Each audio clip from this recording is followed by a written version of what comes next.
ಪ್ರೇಮಾಸ್ cooking ಸಾಗಕ್ಕೆ ನಿಮಗೆಲ್ಲರಿಗೂ ಸ್ವಾಗತ. ಈ ದಿವಸ ನಾನು ಹಸಿರು ಸೊಪ್ಪುಗಳನ್ನು ಹಾಕಿ ಅತ್ಯಂತ ಆರೋಗ್ಯಕರ ಮತ್ತು ರುಚಿಕರವಾದ ದೋಸಾನ ಹೆಂಗೆ ಮಾಡೋದು ಅಂತ ತೋರಿಸ್ತೀನಿ ರೀ.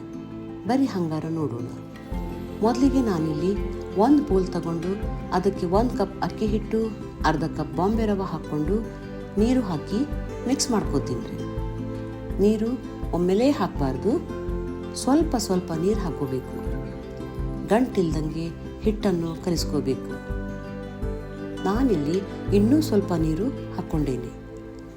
ನಂತರ ಇದಕ್ಕೆ ಹೆಚ್ಚಿದ ಪಾಲಕ್ ಸೊಪ್ಪು 1/4 ಕಪ್ಪು, ಸಬ್ಬಸಿಗೆ ಸೊಪ್ಪು 1/4 ಕಪ್ಪು, ಮೆಂತ್ಯ ಸೊಪ್ಪು 1/4 ಕಪ್ಪು, ಕೊತ್ತಂಬರಿ ಸೊಪ್ಪು 1/4 ಕಪ್ಪು, ಹೆಚ್ಚಿದ ಈರುಳ್ಳಿ 1, ಹಸಿಮೆಣಸಿನಕಾಯಿ 2, ಜೀರಿಗೆ 1 ಟೀ ಸ್ಪೂನು, ರುಚಿಗೆ ತಕ್ಕಷ್ಟು ಉಪ್ಪು, ಪುಡಿ ಸಕ್ಕರೆ 1 ಟೀ ಸ್ಪೂನ್ ಹಾಕಿ ಚೆನ್ನಾಗಿ ಮಿಕ್ಸ್ ಮಾಡ್ಕೋಬೇಕು.